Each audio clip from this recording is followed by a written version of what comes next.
Molweni sanibonani Dumelang Thobela kwindawo zonke enibukeleni kuzo kuMzantsi Afrika. Namhlanje ke ebuhlanti senza ngendlela ehlukile besizokumamela sizokulalela abantu bebeka indaba zabo ukuthi kwenzekani kwindawo abantu abaphila kuzo. Mangizwa bekhuluma ngendaba yencindezi. Incindezi ayikho kulo lonke izwe leli. Mabethi incindezi iseyitrehe. Thina kulokwaqala uhulumeni wentando yeningi. Sisencindezeni ezima kakhulu. Sikhona la itrehe lapha eBagrey. eBagrey nje asazilutho asinagesi ugesi nje ukukhanyisa. Imizi isondelene kodwa ugesi asinawo. Elokugcina igama elasiqeda amandla lathi nineseBagrey anina budget.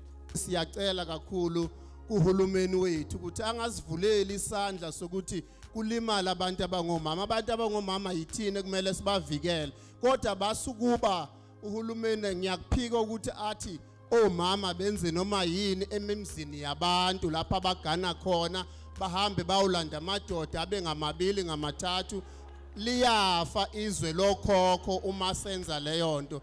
Ngiyaxolisa kakhulu kodwa ke uhulumeni siyacela ukuthi asondelane namakhosi. Namhlanje ke sidingida izinto eziningi kakhulu. Besike safika la kule ndawo yaseMadlangeni I'm sure kunyaka ophelile lapho besikhuluma kabanzi ngezinto ezihlukumeza umphakathi, izinto ezifana no gender based violence, femicide kunye ne-HIV prevention. Namhlanje siyaphinda siyabuya ngoba I'm very much sure ukuthi abantu baseSoweto, abantu baseGauteng nje iSouth Africa yonke especially ama cities abantu abaphuma emakhaya, so asikwazi ke ukuthi abantu basemakhaya siba ignore. I'm very much sure ukuthi nani niyakuthakazelela ukuthi sibe khona lana namhlanje. Senizwile izinto enizikhulumile. Ngicabanga ukuthi ke njengoba nibona ukuthi angihambi ngedwa nilindele lukhulu from kwipanel kodwa mhlawumbe siqale ku deputy mayor lapha ya uDeputy Mayor ziningi Deputy Mayor izinto ezikhulunyiwe abantu balendawo ezinye ke zi-involve i-service delivery akusi area yami kodwa kuyabonakala ukuthi abantu balana bazimisela ukulekelela umasipala. Ngicela uzazise nje ukuthi ubani and then usho ukuthi wena kule mibuzo ibuzwe ngabantu mhlambe imiphi imibuzo ocabanga ukuthi ungasheshe ukwazi ukuyiphendula. Ngiyabonga kakhulu umsakazi. Igama lami uZulu Kabonge wakamadi oyi Deputy Mayor la kwamasipala waseMadlangeni ophinde abe ikhansela lapha eWard 4. Siyayithola imibuzo lena ebuziwe yabantu. Kukhona umbuzo obuqhamuka kubaba uVundla wakaLembe odaba lolu olukagesi ukuthi kunendawo yakhona kwaLembe lapho abangawutholile ugesi khona. Siyazi ukuthi siumasipala walapha eMadlangeni singumasipala omncane kanti futhi nebudget esiba nayo kuba ibudget encane kuba ukuthi mangabe kunendawo allocatiwe ukuthi kufanele zithole ugesi thothi ziyenziwa bese kuba khona ezisalayo kodwa kulezi ezisele kukhona enye ibudget esizoyithebula maduze umeya azoyithebula. Ngicabanga ukuthi le ndawo ezayisele kwaLembe njoba eyibeka kahle ubaba uVundla ukuthi kwasala eminye yemizi and ugesi useduzane ukuthi mhlawumbe lezo ndawo lezo kufanele ukuthi kwenzeke sure ukuthi zibhekeleleke nazo ngoba enye into ishaye la le ndawo esikuyo indawo esemakhaya kakhulu, indawo zivulelekile kakhulu ukuthi noma kutholakala ukuthi kuyafaka ugesi uthola kunezintaba kunani bese iyaphakama kakhulu indaba yokucharger kufakwa ugesi kuleyo ndawo ngoba indawo evulelekile bese kufakeka indawo engalingene nalene besifisa ukuthi siyifake. Bese ngiphinde ngiya kuloka Jackson wase White City. Udaba la se White City siyalazi kakhulu singumasipala waseMadlangeni. Kunama ground lapha esawalungisa khona lapha eWhite City kodwa ke lehla izinga lezemidlalo like lehla ke silikhulume iqiniso like lehla ngoba bekudlala ibhola lapha ya besingakawaqedi futhi nokwalungisa lama ground kwathi ngenkathi kungathi kuehle kancane izinga lezemidlalo bamosha umphakathi noma bamosha indawo lezo. Kodwa ke siyathembisa siumasipala ukuthi sizoyisukumela manje silungise le ndawo ezimoshakele bese senza sure ukuthi kufanele ukuthi isports sibuyele endaweni esasivele sikuyo la eUtrecht ngoba besikhona isport kakhulu la eUtrecht. Ngiyabonga msakazi. Sukaneni madoda. Ugesi uyeza. Nizwile ukuthi nendawo zokudlala ingane zethu ziyeza. Siyabuya Deputy Mayor ngo-October. Sifuna uzibona lezi zinto okhuluma ngazo. Siyabonga. Speaker, ngicela sinikeze microphone. Speaker wasemajuba uzazise nawe babukeli lapha emakhaya. Wena sewu champion nje ungathi uDeputy Minister of Social Development ukusulele ngalento. So uhamba nathi nje kumaphalamende wonke sakubiza nase Cape Town. Mhlambe kulama questions la unama questions nawe mhlambe ufuna ukwaphendula speaker kodwa uzazise babukeli emakhaya. Ngiyabonga kakhulu mphathi wohlelo. Nginibingelele emakhaya. Igama lami kuphumzile ngwakamgcina oyikhansela eMajuba District bese ngiphinde ngibe uspeaker khona eMajuba District. Mhlambe kwimibuzo eqhamukile eminingi noma ama comments aqhamukile amaningi thina njenge district okubaleke kakhulu ukugcizelela noma ukulekelela ama local municipalities ukuthi masikhuluma ngeservice delivery ethinta bona ngqo thina ukubalekelela ukuthi bayakwenza ngempela lokho. Ngijabule kakhulu nje ukuzwa ukuthi intsha iyona eyikhulumelayo eshoyo ukuthi cha indawo zokudlala sisenazo siyafisa ukuthi zibe khona. uDeputy Mayor uyaconfirm ukuthi cha lokho sizokwenza kukhona inhlelweni zabo njengomasipala. Kodwa ke okubaleke kakhulu sibuye size kule program esilethe namhlanje la ekhaya into ye gender based violence. Obonayo khona ukuthi abobaba nabafana yibona abayikhulumelayo abashoyo ukuthi inkinga eqala la kunjenje siqale la.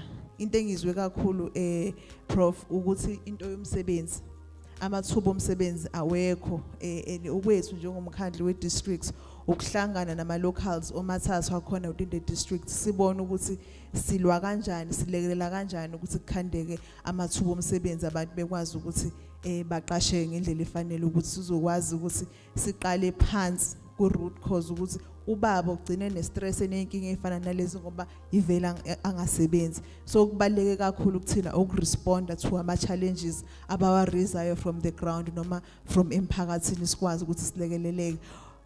Ngiyabonga. Masize ku Deputy Minister before siye idolo. Deputy Minister ubaziyula abantu bakahulumeni. Abantu bakahulumeni laba abantu bamakhosi kuyabonakala ukuthi ukuhlukumezana lokho aside siyeke ukuhlukumezana. Eziningi izinto abazikhulumile kuyashayashwayanwa umunye uthatha umfazi womunye abanye balala nezingane abanye balala nabantu abadala kusho unquthulo nje kule area. Uthini wena Deputy Minister naba bantu? Angibulise ababukele ekhaya uHenrietta uGopane Zulu uyiregular yala ekhaya. Bengisathi kubo baba ke babuzile imibuzo but into engiyithanda kakhulu ukuthi sikhumbuzane ukuthi ubaba ukhalile kakhulu ngokuyiphatha kwawo sisi bakhe. Into eyenza ukuthi ngithi uyabona okuhle kuloko ukuthi abosisi bakhe njengoba sebemdelela badeleliswa amanye amadoda. So uyabona ukuthi ngesinye isikhathi siya amadoda ku easy ukuthi sikhombe imino sikhomba abanye kodwa sizuke sikhohlwa ukuthi ikhona indoda eseyikhona endlini yiloko ikamera la kama selizosetshenziswa ngoba yona inemali. Sikhona isilwana msakazi ngesilungu sithi mobile macho man with money.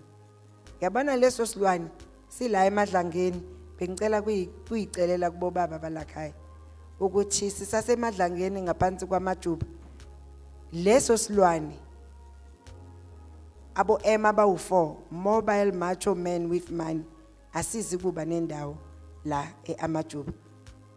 Sisonke sihlangene namhlanje sizokuciniseka lokho ngoba eminye imibuzo ikhulume ukuthi hayi abomama mabase bazogana zonke lezi zinto isazoxoxa kuba khona nama public hearings sizo expecta kuzwa ukuthi athini amadoda Mfundisi sikuzwile kodwa kubalekile ukuthi isonto nalo like lathi ukuthi msakazi abafundisi basemaphepheni ngoba balala nezingane uyabona nje kusuke nje kungabi nesizathu sokuthi sa shifta ekuhlonipheni uNkulunkulu ngalako izithunzi zabafundisi sathi kuyehla so kubaleke kakhulu ukuthi siyabafundisi siqale silwele isithunzi sethu so that sizokwazi ukuqhubeka sivikele uNkulunkulu so social development siyawafunda ama NPOs into enhle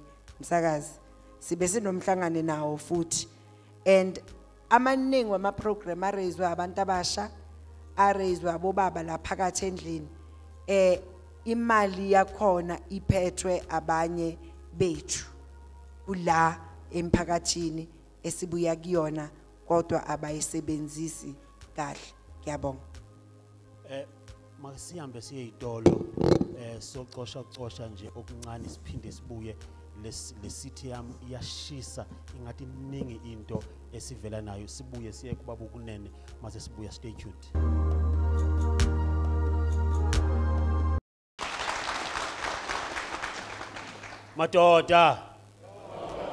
Madoda hayi simzwile uDeputy Minister sekhona eminye imibuzo ekusafuneka niyiphendule kuthiwa abantu lana bayahlukunyezwa amafama bayashaywa and imagine umuntu ohlukunyezwe farm owubaba onezingane and you expect that man abe ne dignity ku society babukunene awuzazise ingathi kunesikhundla osiphethe la eMajuba usowusho ukuthi mhlambe iphi imibuzo onoyiphendula kodwa ungawushilo umbuzo ukuthi ingaba ikhona na indlela eninokuyenza to rescue our people abasebenza amafama.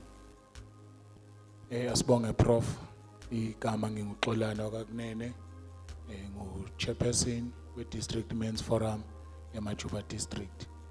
Ngaphambi kokuba ngiphendule direct umbuzo wakho bengifuna ukuattenda naye imibuzo eminye emibili ethe yavela uKhabila umuntu omusha esikhombisa ukuthi indaba kaGBV akusiyinkinga yayizolo siyaqhuquzela siyimen sector ukuthi ukuze sikwazi ukuphendula into eyenzeka izolo kuKhabila ukuthi siparticipate kule inhlelo efana nalezi singaparticipate kuphela kwiparliament kodwa emawodini wethu silithathe lo daba siyolixoxa khona ila sofike sithole khona ixazululo zalenkinga yethu esibhekane nayo kunodaba oluvezwe uPastor Rich uthe uqhamuka endaweni yaseDanawozi ethi inhlelo njengalezi bazibuka ema-TV ngiyajabula ukuthi ula phakathi uyalibona uhlelo akalibona e-TV ulibona la manje kodwa esikushoyo futhi siyisector ngenkathi mhlambe engakafiki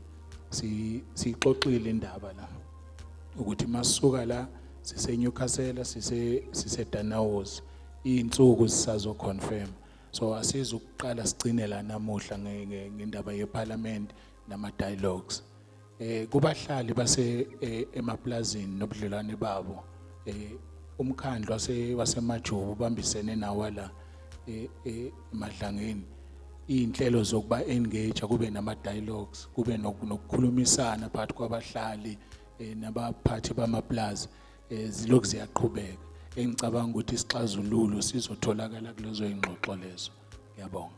Siyabonga kakhulu Deputy Mayor ukhona omnye umbuzo mhlambe ofuna ukuphendula ngoba ziningi izinto ezikhulunywa abantu abanye banenkinga nendlela esikhuliswa ngayo kusho ukuthi le ndaba yokukhuliswa le iseyinkinga kakhulu. Ngiyabonga msakazi uqonda nje kule eyokukhuliswa sithanda ukuthi sibe nezinhlelo esifuna ukuthi sizenze njengoba kwaqhamuka ukuthi kufanele siqale phansi ekutheni sihlale emawadini sixoxisane nomphakathi ukwazi ukuthi ukhululeke usho izinto ofisayo ukuthi zenzeke nendlela futhi ekufanele ukuthi siqhubhe ngayo sixoxe futhi nabantu abasha ukuthi ikakhulukazi yini ekufanele siyenze ukuze sibe nokuthi sibhekelele ukuthi abantu bangahlukumezani lapha behlala khona. Sizozama ukuthi sikulekelele lokho ukuthi kube nazo izigcawu kungakafiki la kwi-men's parliament, kube sekuqaliwe emawadini ukuthi kuxoxiswane ukwazi ukuthi lesihlava sivaleke lapho kungaze size sifike ekutheni kubulalane abantu, ngoba ezinye zezinto abantu bayisaba kuyizisho masebela, kanti mangabe sisondele kubo bangakhona ukuthi baphefumule basho konke okubahluphayo, sibone nokuthi singalekelela kanjani. Ngiyabonga msakazi. Sabonga kakhulu. Nizwile uDeputy Mayor uthi mayiqale ewadini sizawukhuphuka nayo masiza la kwiParliament sizo report.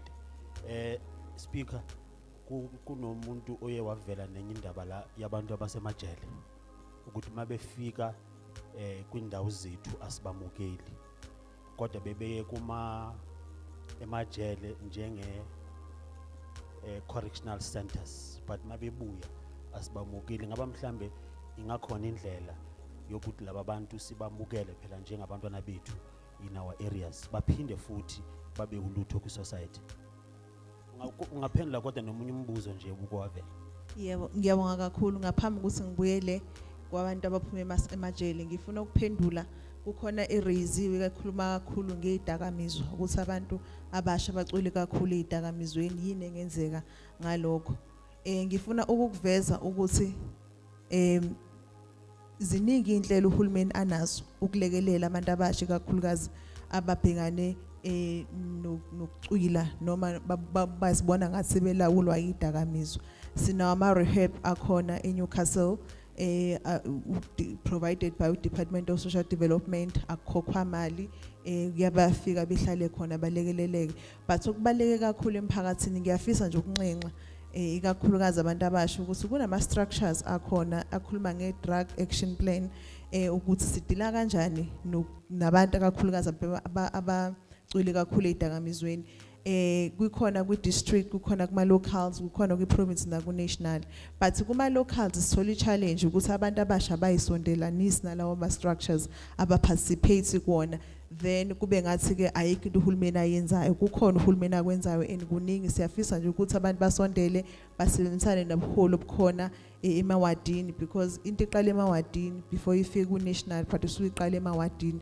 So siyafisa nje ukuthi lezo zinhlelo bayisebenzise. Bese-ke ngibuya ngiza kule yama-ex-offenders, abantu asebephuma ejele bekade beboshiwe bebuye beze emphakathini. I-challenge esinayo, but ngiyajabula sinabo ubuholi be-men's sector ku-district as well as ku-Department of Social Development led by u-Deputy Minister, ukuthi siyafisa ukuthi emajele basitshele iy'nhlelo zabo abanazo nabo, because they are correctional services.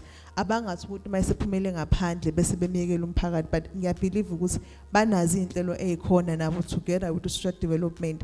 Okwethu sina njengomphakathi noma njengama-councillors to implement those programs, siqale-ke sisebenze nabo sisebenzisa. And enye into engiyithanda kakhulu labantu singabasebenzisa because basuke bengene ejele ngezenzo abazenze khona emphakathini. So masebebuya ibona bazofundisa umphakathi ukuthi ukubhema izidakamizwa, ukubamba inkunzi, ukubulala akubuyiseli kodwa kunomthelelo omubi. So thina we are looking forward to work with them and siqwashise umphakathi noma intsha ngabo ngoba suke sekhuluma ngento abayaziyo. Siyabonga. All right, thank you so much Speaker Masike. Sibuyele back lapha eYitolo ke siyothola okuncane noba ama coffee nje siphinde sibuye. Stay tuned. Ngempela bafowethu inkinga enkulu esibonayo ngoba besho nje ukuthi omama bafuna isithembu, obaba basayawazi umsebenzi abawenza endlini sebeyavilapha. Kungani bevilapha? So ophuzweni olukhulu oludakwayo sebehlala bedakiwe ngempela. Umama kanti uhlala efuna umsebenzi wasekameni akasawutholi. Yikho usubona abafana abancane sebengene emva kwezindlu nje sebecathamele umama. Uqinisile umama mayikhuma ngemsamo ukuthi safanele ke sikubhekeni nalokho ngempela ukuthi kungani kwenzeka lokho ukuthi obaba bengasayimeli imisebenzi yasendlini. Sekuze kubonakala abafana abancane sekuyiba sebehamba beqela omama babo. Nalokho kuyasikhathaza nokungasoki futhi kwamadoda amadala alokho ethi hayi sesiyofa sisasokelana labafana abancane basokile uthi mayiseza umama uthi umfana umnandi usehlala umama ehalela umfana omncane akasenendaba nobaba endlini siyaqala ke impi ke ye gender based violence ngalo lo hlobo lolo amadoda amadala ngihlale ngifuna insizwa ngikhuluma nazo la ngirecruiter angazi ngimbona umuntu omdala ofuna ukuza kimi akekho nje bayabaleka nje bathi mina sengiyoyifela nejwabu lami lizokusiza kuphi kodwa mangabe sekweqa umfana omncane eqela umama wakwakho bakwethu asibambisaneni mangabe kuneyinkinga ikhulunywe lento kwenziwe kube khona ama volunteer kube khona obaba nje ubaba ukumthola ekhaya inyembezi uhlangana naye manje uzomsiza ngani ke wena ngoba nawe uhleli awazi ukuthi uzokwenza njani akhala inyembezi ekhatha umama ekhaya izinto ekhaya isenzeki akukho nje kwenzakala umama onemali mayethi wena namhlanje wena uzosala la ekhaya uye edrobheni akhala ubaba emva kwendlaza ayithulisa kwenziwe njani ke cha siyacela ngenelelani ngempela sifikelele ke ku way forward kuba from here kubhekwa phi siqale ngo deputy minister size ngoba bukunene size ngo deputy mayor no speaker deputy minister from here I know ukuthi busy and sizakulandela unfortunately but abantu nje bafuna ukwazi ukuthi from here yini efuneka yenziwe uzwile abantu bakhulumile izinto eziningi sisase khona eMajuba sisazoxoxisana nama sex workers wasemajuba sikhumbuza amadoda ukuthi akusiyo umama kuphela bama sex workers no baba bama sex workers sikhumbuzane futhi Mzansi sex work is work sisuke sithewukele so siyobukisana ukuthi amajuba singathi sisebenzisane kanjani sazokhuluma nabazali babantwana abakhubazekile ngoba siyazi ukuthi siwobaba uma ngabe ingane izalwa ikhubazekile akusase yone yakho sewumshiya nomama sayobuka lokho sikhulumisane namakhosi ngoba kuthina sesemadlangeni amakhosi yakhona ukhosi ubaleke kakhulu ku social development so sisazokhulumisana namakhosi ngoba siyabadinga kuma programs wethu siwayenzayo sisazondlula futhi sihambisane nabo bafundisi sibe sisesasekhona siyobe sisebenzisana nabo bafundisi namasonto njalo siyobe sidistributor iPPE kubantwana basema crash ukuthi bavikeleke sivule ucomputer lab yokudevelop abantu abasha ehamba neinternet sifuna ukuthi abantwana bethu bathi ukufunda noma ngabe izikolo zingaze zivalwe ku COVID asicede sithi amajuba mningi umsebenzi masithi majuba sikhuluma ngawo uDanu House sikhulume ngayo eMadlangeni sikhulume ngayo eNewcastle ngempela sisasekhona ebuhlanti ama dialogue wabo baba namaparlament wabo azoqhubeka abe khona ngoba yonke into yawonwa ngomlomo asike sithi kancane ngodlame sizame kuyilungisa ngomlomo babukunene Prof into ebalekile engifuna ukuyithi sesiyaphambili nje indaba ye substance abuse okukhulunywe ngayo kakhulu lapho baba betholakala khona behlele endaweni bathi bayocima ukoma beshiyo mama baniklethe nezingane emakhaya into kuzomela siyiphakamele kakhulu la siyi-main sector emadlangeni sikwazi ukuthi sayi-addressa uma kusho ukuthi kumele siye khona la abahleli khona ngoba inhlelo sizenze eholo kodwa baba basethaveni so mhlambe kumele siqonde ngqo emathaveni la sofike sikhulume nabo khona indaba yamakhosi nje ngifuna ukuqinisekisa nje ukuthi kule nyanga esoyiqala kaJuly so besihleli nawo amakhosi kuze sikwazi ukuthi siye kulokhu sithi isiko sokukhuluma nawo amakhosi siyabonga. Thank you so much Deputy Mayor. Siyabonga kakhulu engingakusho nje la ku way forward ukuthi abobaba abazame ukuthi baye emtholampilo njengoba kuye kwathinteka ukuthi obaba ngathi bayesaba ke emtholampilo bangakwenzi lokuthi bagade omama ukuthi bahambe baye emtholampilo bese bethola ukuthi kwenzekalani bese befuna ukudla amaphilisi abomama ngoba lokho kudala incindezelo enkulu yokuthi omama bagcine sebedlula noma sekudlula nabo baba ngokuthi abatholi treatment efanelekile okunye futhi esingakwenza ukuthi asisukumeni bobaba sime ngeinyawo sibhekane nazo izinkinga zonke lezi ezinazo nabantu abasha basukume bangasho ukuthi bazolinda uhulumeni kufanele ukuthi babe bezama beyaphambili uhulumeni abafice kukhona abakuzamayo akhona ukubalekelela siyabonga kakhulu. Thank you very much. The speaker. No, ngiyabonga kakhulu umsakazi. Mina ngifisa ukugcizelela nje as we are moving forward ukuthi siyafisa ukuthi zonke inhlelo ezikhona ama programs abaqhamuka nawo abantu besilisa kakhulukazi i-men's sector ababe yingxenye abantu besilisa kungabi bona abahlehlele emuva becabanga ukuthi omama abazoya phambili. Kuneyinhlelo eziningi ezikhona ayichazile ubaba ukunene osihlalo women's sector ku district athe uzozenza siyafisa ukuthi nibe yingxenye yazo ni participate kuyona ngasonke isikhathi uma indinga nithole ngoba ngaphandle kwenu ayikho into esingakwazi ukuyenza isombululo noma ama solutions azoqhamuka kunina emphakathini njengabo baba bakhona so siyafisa zonke inhlelo ezikhona ama NPOs akhona funded by Department of Social Development awawenza umsebenzi wawo ngoba izinto eziningi ezirezwe emphakathini sifisa ngabe ziyenzeka sicabanga ukuthi uhulumeni akazenzile kanti usuke ezenzile uhulumeni through funding ama NPOs akhona emphakathini so siyafisa nje ukuthi sisebenzisane sibambisane ngezandla ngoba ngokubambisana noma together we can do more. Ngiyabonga. Siyabonga kakhulu lapha ya ngomhla we-6 of July sabe sikwi City of Johannesburg Men's Parliament. So sizohamba nje sibuhlanti everywhere siqinisekisa into kokuba zonke ezi programs ziya embracewa especially ngamadoda. Igama lami Kenti ngumbulo lo Jasi mandithi kuwe nje ncinzilili.